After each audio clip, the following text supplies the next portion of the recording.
முனைவர் ஸ்ரீவித்யா அவர்களுக்கும், தலைமை உரை ஆற்றி அமர்ந்திருக்கக்கூடிய துணைவேந்தர் பேராசிரியர் ராமச்சந்திரன் அவர்களுக்கும், மேலும் வரவேற்பினை நிகழ்த்திய ஜெயஜனனி அவர்களுக்கும், நன்றி உரை ஆற்றிருக்கக்கூடிய குகன் அவர்களுக்கும் எனது வாழ்த்துக்களை வணக்கங்களையும் தெரிவித்துக் கொள்கிறேன். இங்கு திரளாக கூடியிருக்கும் மாணவ செல்வங்களுக்கும் மற்றும் பேராசிரியர்கள், பெற்றோர்கள் அனைவருக்கும் எனது காலை வணக்கங்கள். என்னன்னா இந்த நிகழ்ச்சியில் பங்கு பெற வேண்டும், நீங்கள் என்ன தலைப்பில் பேசுகிறீர்கள் என்று கேட்டபொழுது நான் சொன்னேன், இந்த மாதிரி இன்றைய தமிழ்நாடும் அதன் கடைக்காலாளர்களும் தந்தை பெரியாரும் அப்படிங்கிற தலைப்பில் நான் பேசுகிறேன் என்று சொன்னேன். ஆனால் என்ன நடந்தது என்று கேட்டால், ஒரு வார காலமாக எனக்கு மருத்துவமனையிலேயே இருக்க வேண்டிய, எனக்கு இல்லை, எனது உறவினர்களுக்கு மிகவும் உடல்நலம் சரியில்லாமல் போனதால், கொண்டு போனதால் மருத்துவமனையிலேயே இருக்க வேண்டிய ஒரு அவசியம் ஏற்பட்டது. அப்பொழுது தான் வரும்பொழுது நம்ம துணைவேந்தர் அவரிடம் சொல்லிக்கொண்டு வந்தேன். நான் யூஸ்வலாக இந்த மாதிரி ஒரு டாபிக் எடுத்துக்கிட்டோம்னாக்கா தரவாக ப்ரிப்பேர் பண்ணி அதை யோசித்து ஃபுல்லாக ஒர்க் அவுட் பண்ணிட்டு வருவேன். ஆனால் இன்றைக்கி அது மாதிரி வரல அப்படின்ட்டு.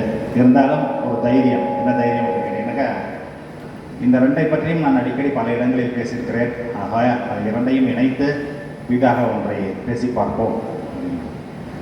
எனக்கு ரொம்ப வியப்பாக இருக்கும். என்ன வியப்பாக இருக்கும் அப்படின்னு கேட்டிங்கனாக்கா, நான் கடந்த 40 ஆண்டுகள் 45 ஆண்டுகளாக பொருளாதார ஆய்வாளனாக நிறையா ஆய்வு பண்ணியிருக்கேன். தமிழ்நாடை பற்றி பல இடங்களை பற்றி ஆய்வு பண்ணியிருக்கிறேன். நிறைய கட்டுரைகள், ஆய்வு கட்டுரைகள் எழுதியிருக்கிறேன், புத்தகங்கள் எழுதியிருக்கிறேன்.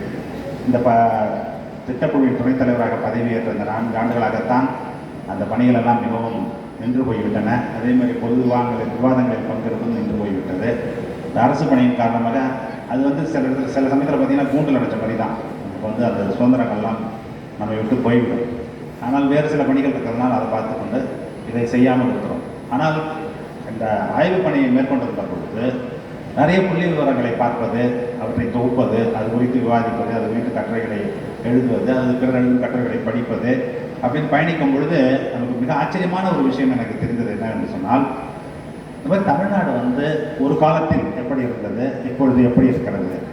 உங்களுக்கெல்லாம் நினைவு இருக்கும். என்ன கேட்டிங்கனாக்கா, 10 ஆண்டுகளுக்கு முன்னால் ஒரு பெரிய பரபரப்பான ஒரு விஷயம் பேசப்பட்டது. என்ன பேசப்பட்டது அப்படின்னு கேட்டிங்கனாக்கா, இன்றைக்கு இந்த நாட்டினுடைய பிரதமராக இருக்கக்கூடிய மாண்புமிகு மோடி அவர்கள் குஜராத்தின் முதலமைச்சராக இருந்து இந்த நாட்டின் பிரதமராக ஆவதற்கு முயற்சி செய்யும் பொழுது, அந்த தேர்தலின் பொழுது ஊடகங்கள் அனைத்தும் பெரிய அளவில் விவாதித்தன. என்ன அப்படின்னா, குஜராத்தினுடைய வளர்ச்சி மாடல் அப்படிங்கிறது அனைத்து மாநிலங்களிலும் பின்பற்றப்பட வேண்டிய ஒரு மாடல் என்பதாக ஒரு பேச்சு எழுப்பப்பட்டு அது பலராலும் பல நிலைகளிலும் அதை பற்றி பேசப்பட்டது.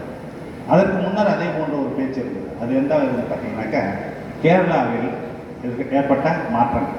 அப்போ அதற்கு பேர் என்ன வைத்தார்கள் கேட்டிங்கன்னா, கேரளா மாடல்னு வைத்தார். அப்போ கேரளா மாடல் ஒன்று, குஜராத் மாடல் ஒன்று.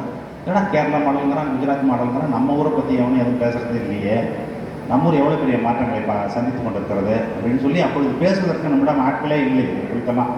ஆனால் புள்ளி விவரங்களை எடுத்து பார்த்தால் என்ன தெரிந்தது அப்படின்னு கேட்டீங்கன்னா, கேரளாவில் இவர்கள் கேரளா மாடல் என்று சொல்வதெல்லாம் மனிதவள குறியீட்டை மட்டும் பேசுகிறார்கள். மனிதவள குறியீடுனா என்ன?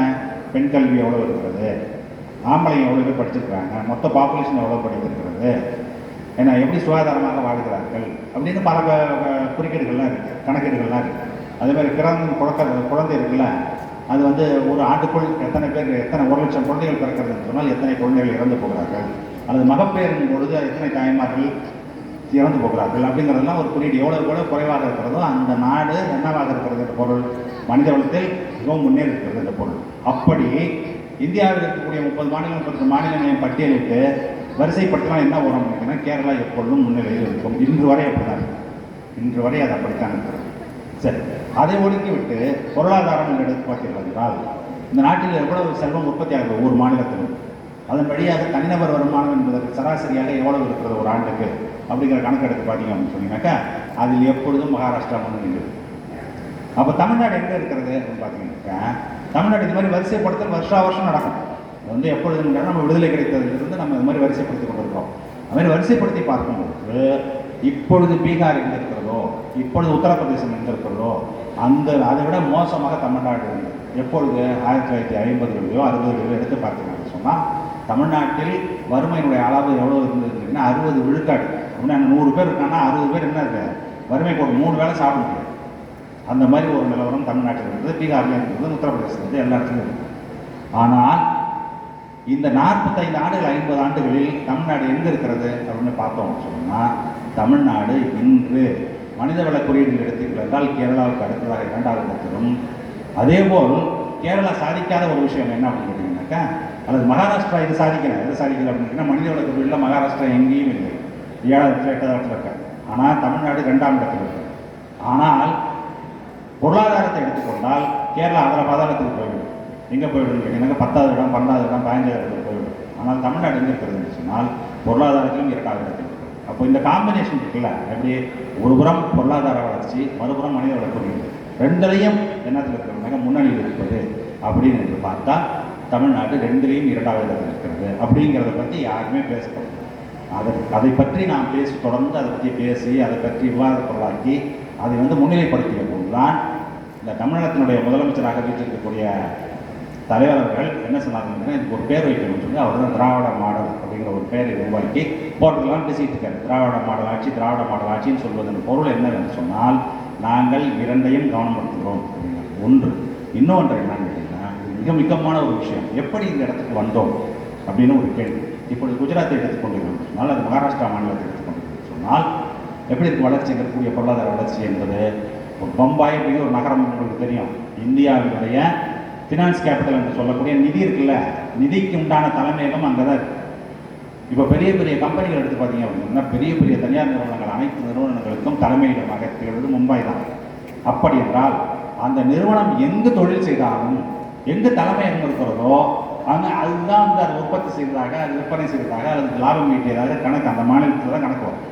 அந்த மாதிரி கணக்கு வரும்போது என்ன ஆகுது கேட்டீங்கன்னாக்க, பை டிஃபால்ட் என்ன ஆகும், அந்த மாநிலத்தில் செல்வம் பெரிதாக காணப்படும், பேசப்படும்.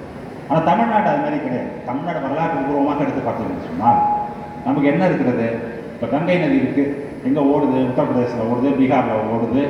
அந்த கங்கை நதியை பற்றி நீங்கள் படிச்சிருக்கீங்க, வற்றாத ஜீவநதின்னு படிச்சிருப்பீங்க பள்ளி கொடுக்குற பாடப்புத்தகங்கள் எல்லாம். வற்றாத ஜீவநதினா என்னது, வருடத்தில் 365 நாள் என்ன ஓடும், தண்ணி ஓடிக்கிட்டே இருக்கும். எப்படி தண்ணி ஓடுது அங்கே மட்டும் 365 நாள்? ஏனென்று சொன்னால் இமயமலையில் இருக்கக்கூடிய பனிச்சிகரங்கள் அதிலிருந்து உருகி தண்ணி வந்து கொண்டே இருக்கிறது. 365 நாள் அவ்வளோ பெரிய ஆறு அது மாதிரி வந்துக்கிட்டு. அதே மாதிரி யமுனையில் அப்படி தான் வரும். ஆனால் தென்பகுதியில் ஓடக்கூடிய, இந்தியாவுடைய தென்பகுதியில் ஓடக்கூடிய ஆறுகள் எல்லாமே சீசனல் ரிவர்ஸ்ன்னு சொல்கிறது. சீசனல் ரிவர்ஸ்னால் என்னது, மேற்கு தொடர்ச்சி மலையில் மழை எப்பொழுது படுகிறதோ அந்த மழை தான் வழிந்தோடி வருவது. அது நமக்கு இருக்கக்கூடிய வாய்ப்பு, நமக்கு இருக்கிற வாய்ப்பு என்னன்னு கேட்டிங்கன்னா, நமக்கு மேலே ஒரு மாநிலம் இருக்குது.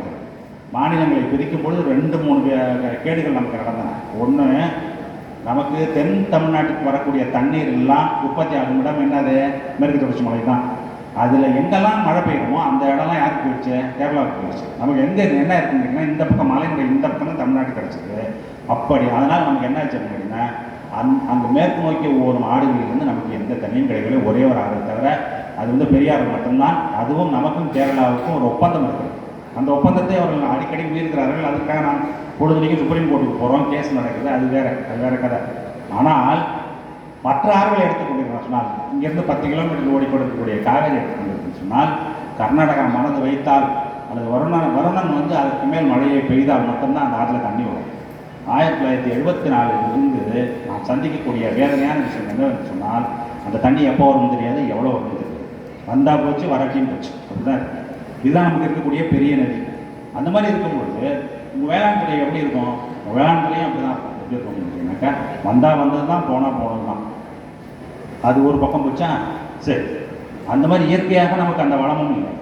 அப்படி இல்லை என்று சொன்னால், இயற்கை வளங்கள் வேறு வளங்கள் இருக்கின்றன. நிறையா நிலக்கரி கிடைக்கணும், அல்லது நிறையா இரும்பு தாது கிடைக்கணும், அல்லது மற்ற தாது பொருட்கள் எதாவது கிடைக்கணும். அது மாதிரி நமக்கு எதாவது கிடைக்குதா தமிழ்நாட்டில் அப்படின்னா அதுவும் கிடையாது. அப்போ இதுவும் இல்லை, அதுவும் இல்லை. ஆனால் இன்றைக்கு தமிழ்நாடு 2வது மிகப்பெரிய பொருளாதாரமாக வளர்ந்திருக்கிறது என்று சொன்னால், அது எப்படி வளர்ந்தது அப்படிங்கிற கேள்வி வரணும்ல. நீங்கள் எல்லாம் கல்லூரியில் படிக்கக்கூடிய மாணவர்கள் இந்த கேள்வியை நீங்கள் கேட்பீர்கள் அல்லவா? அந்த கேள்வியை கேட்டோம்னா எப்படி அது நடந்தது அப்படிங்கிற கேள்வியை கேட்டிங்கன்னா அப்போ தான் உங்களுக்கு இந்த விடை கிடைக்கும். என்ன கிடைக்கும் அப்படின்னாக்கா, இன்றைக்கு தமிழ்நாடு இப்படி வளர்ந்திருப்பதற்கு என்ன காரணம், ஏன் மற்ற மாநிலங்கள் அப்படி வளரவில்லை, மற்ற மாநிலங்கள்லாம் எப்படி இருக்கிறது. இப்பொழுது தனிநபர் வருமானம்ங்கிறது ஒரு குறியீடு இல்லையா? அப்படின்னு என்ன அர்த்தம் பண்ணிங்கன்னா, ஒரு நிதியாண்டு காலத்தில் இந்த தமிழ்நாடுங்கிற ஒரு பகுதி இருக்கிற வேலைப்பகுதி இருக்குல்ல, இதில் எவ்வளவு பொருள்கள் உற்பத்தி செய்யப்பட்டன, எவ்வளவு சேவைகள் உற்பத்தி செய்யப்பட்டன அப்படிங்கிறத கணக்கு போட்டு இத்தனை கோடி ரூபாய், இத்தனை லட்சம் கோடி ரூபாய்னு வரும். அப்போ நம்ம எத்தனை கோடி பேர் இருக்குமோ அத்தனை கோடி பேரால் வகுத்தீங்கன்னா தனிநபருக்கு எவ்வளோ வருமானம் அப்படிங்கிறத ஒரு கணக்கு சொல்லுவாங்க. பர் கேபிட்டா இன்கம்னு சொல்லுவாங்க இல்லையா? அந்த per capita income work out பண்ணிங்கன்னா தமிழ்நாடு இந்தியாவிலேயே 2வது இடத்துல இருக்கிறது. முதலிடத்தில் யார் இருக்காங்கன்னா யாருப்பா? மகாராஷ்டிரா. நம்மது 2வது இடத்துல. ஆனால் இதில் நாம் கவனிக்க வேண்டிய ஒரு விஷயம் என்ன இருக்கிறது அப்படின்னு பார்த்தீங்கன்னா, பர் கேபிட்டா இன்கம் இவ்வளவு இருந்தாலும் கூட இந்த வளர்ச்சி இருக்குல்ல, இந்த வளர்ச்சி இங்கு எல்லோருக்கும் போய் சேர்ந்த அளவுக்கு வேறு எந்த மாநிலத்திலும் போய் சேரவில்லை. அதுக்கு என்ன குறியீடு இருக்கிறது? எல்லாருக்கும் போய் சேர்ந்துருக்கான எப்படி, எந்த அடிப்படையில் நீங்கள் சொல்கிறீர்கள் அப்படின்னு பார்த்தீங்கன்னு வச்சுக்கோங்க. கல்வி எடுத்துக்கிட்டீங்கன்னு வச்சுக்கோங்க. கல்வி தமிழ்நாட்டில் எப்படி இருக்கிறது, மற்ற மாநிலங்கள் எப்படி இருக்கிறது, இந்தியாவுடைய சராசரி எப்படி இருக்கிறது? இந்தியாவுடைய சராசரி, இந்தியாவை எடுத்துக்கிட்டீங்க மொத்தமாக அந்த நாட்டை எடுத்துக்கிட்டீங்க அப்படின்னா +2 முடிச்சதுக்கு மேலே பள்ளிக்கூடம் பிள்ளைங்கள், இப்போ நீங்கள்லாம் காலேஜ் வந்துருக்கீங்கல்ல, அந்த மாதிரி எல்லா மாநிலங்கள்லையும் சேர்த்து எடுத்து பார்த்தீங்க அப்படின்னு சொன்னால் எத்தனை பேர் காலேஜுக்கு போகிறான், எத்தனை பொம்பளை பிள்ளைங்க காலேஜுக்கு போகுது, எத்தனை ஆம்பளை பிள்ளைங்க காலேஜுக்கு போகிறாங்க +2 முடிச்சுட்டு அப்படின்னு பார்த்தீங்க அப்படின்னு சொன்னாக்கா 100க்கு 24 பேர் போகிறாங்க. 100க்கு 24 பேர். தமிழ்நாட்டில் எத்தனை பேர் போகிறாங்க? 100க்கு 50 பேர் போகிறாங்க. இப்போ இவர்கள் பேசிக்கொண்டிருக்கக்கூடிய புதிய கல்விக் கொள்கை இருக்குல்ல, நம்ம எல்லோரும் அதை நம்ம ஃபாலோ பண்ண தமிழ்நாட்டுக்கு ஃபாலோ பண்ண மாட்டேங்குதுன்னு சொல்கிறாங்க. அந்த புதிய கல்விக் கொள்கை என்ன சொல்கிறாங்கன்னா, நாங்கள் சொல்கிறதெல்லாம் நீங்கள் செஞ்சீங்கன்னா இன்னும் 30 வருஷம் கழித்து இந்தியாவில் உயர்கல்வி படிப்பவர்களுடைய எண்ணிக்கை 50 விழுக்காடாக இருக்கும் அப்படிங்கிறான். இப்போ இன்னும் 30 வருஷம் கழிச்சு நம்ம எங்கே இருக்கோம்? இப்போ ஏற்கனவே 30 வருஷத்தில் என்னவா இருப்பீங்கன்னு சொல்கிறது நம்ம ஏற்கனவே இருக்கிறோம். இது எப்படி சாத்தியமானது? எப்படி இவ்வளோ பேர் இங்கே படிக்க வரலாம்? இதற்கு என்ன வேலைகள் செய்திருக்கிறோம்? இதுக்கு 100 ஆண்டுகள் வேலை செய்திருக்கிறோம். 1 ஆண்டு 2 ஆண்டு இல்லை. ஏன்னா 100 ஆண்டுகள் என்ன வேலை செய்தோம்? இப்போ பார்த்தீங்கன்னா 100 ஆண்டுகளாக நம்மள்கிட்ட இந்த வளங்கள் எல்லாம் இல்லை. அப்போ என்ன இருக்கிறது நம்மிடம்? நம்ம என்ன மனுஷன் மட்டும்தான் இருக்கான். மனுஷனை என்னவாக மாற்ற வேண்டும் அப்படின்னு கேட்டிங்கன்னா ஆற்றல் வளமாக மாற்றுவோம் அப்படிங்கிறதான் நம்முடைய செயல் திட்டம். அதற்கு என்ன கருவி, நம்மளிடம் என்ன கருவி இருக்கிறது அப்படின்னா கல்வி தான் பெரிய ஆயுதம், கல்வி தான் பெரிய கருவி. அந்த கல்வியே அப்படிங்கிறது எல்லோருக்கும் கிடைக்குமானால் நாம் நமது மனித வளத்தை பெருக்கலாம். மனித வளத்தை பெருக்கினால் வளர்ச்சி என்பது எல்லோருக்கும் சாத்தியமாகும் அப்படிங்கிறதான் நம்ம கொண்ட கொள்கை. இதற்கு அடிப்படையாக ஆரம்பத்தில் எந்த கட்சி இருந்தது அப்படின்னா நீதி கட்சி அப்படிங்கிற ஒரு கட்சி இருந்தது. அவர்கள் எதற்காக அந்த கட்சியை ஆரம்பித்தார்கள் என்று சொன்னால், இப்போ கூட உங்களுக்கு புரியும். ஆனாக்கா ரொம்ப சிம்பிள். போன முந்தா நாள் வந்து இங்கிலீஷ் ஹிந்துவில் ஒரு செய்தி வருது. என்ன செய்தி வருது அப்படின்னாக்கா, நம்ம நாடாளுமன்ற உறுப்பினர் வில்சன் அவர் வந்து மாநிலங்களவை உறுப்பினர், அவர் வந்து அமைச்சர்கிட்ட ஒரு கேள்வி கேட்கிறார். என்ன கேள்வி கேட்கிறார் அப்படின்னா, 2018 முதல் எவ்வளோ பேர் ஜட்ஜை அப்பாயின்ட் பண்ணாங்க, அதில் எவ்வளோ பேர் பிற்படுத்தப்பட்டவர், எவ்வளவு பேர் தாழ்த்தப்பட்டவர், எவ்வளவு பேர் சிறுபான்மையினர் அப்படின்னு கேட்குறாங்க. அவர் அமைச்சர் பதில் என்ன சொல்கிறார் அப்படின்னா, நாங்கள் ஏறத்தாழ 780 பேரை என்ன செஞ்சுருக்கிறோம், ஜட்ஜாக அப்பாயின்ட் செய்திருக்கிறோம். எங்கள் ஹைகோர்ட்டில், மெட்ராஸ் ஹைகோர்ட் மாதிரி எத்தனை ஹைகோர்ட் இருக்குது? 30 ஹைகோர்ட் இருக்குது. 30 ஹைகோர்ட் கிட்டத்தட்ட 800 பேர் ஜட்ஜாக போட்டுருக்காங்க. எவ்வளோ பேர் அதில் இது இருக்கான், எஸ்சி இருக்கான், எவ்வளோ பேர் எஸ்டி இருக்கான், எவ்வளோ பேர் பிசி இருக்கான்னு கேட்டாக்க, எஸ்சி எஸ்டி பிசி எல்லாரையும் சேர்த்திங்கன்னாலே 20% தான். எவ்வளவு? வெறும் 20%. 100 பேர் அப்பாயின்ட் பண்ணால் 20 பேர் தான் அதில் இருக்கான். அப்போ மீதி 80 பேர் யார்? மீதி 80 பேர் யாருன்னு கேட்டிங்கன்னா இதில் 3லையும் சேராங்க. அவன் யாருன்னு அப்படின்னு சொல்ல வேண்டும். இந்தியாவில் அதான் நிலவரம், இந்தியா முழுவதும். சரி, அங்கே தான் ஜுடிஷியரி அப்படி இருக்குது அப்படின்னு. சரி, அப்படியே இருக்கு. அடுத்தது நம்ம அமைப்பு முறை தெரியும், ஆட்சி அமைப்பு முறை உங்களுக்கு தெரியும். ஒரு பக்கம் என்ன இருக்கிறது, அரசியல் கட்சிகள் இருக்கின்றன, தேர்தலில் இருக்கின்றன, வாக்கு நீங்கள்லாம் வாக்கு போடுறீங்க, யார் அதிகமான வாக்குகள் வாங்குகிறார்களோ அவர்கள் ஆட்சி அமைக்கிறார்கள், ரைட். ஆனால் அவர்கள் என்ன செய்ய முடியும் அப்படின்னா, சட்டமன்றத்தில் சட்டத்தை நிறைவேற்றலாம், கொள்கைகளை வகுக்கலாம். உங்களுக்கெல்லாம் வந்து மாதம் கல்லூரிக்கு போனீங்கன்னா 1000 ரூபா கொடுக்கலான்னு திட்டம் அவன் சொல்லலாம். ஆனால் திட்டத்தை யார் செயல்படுத்துவது? திட்டத்தை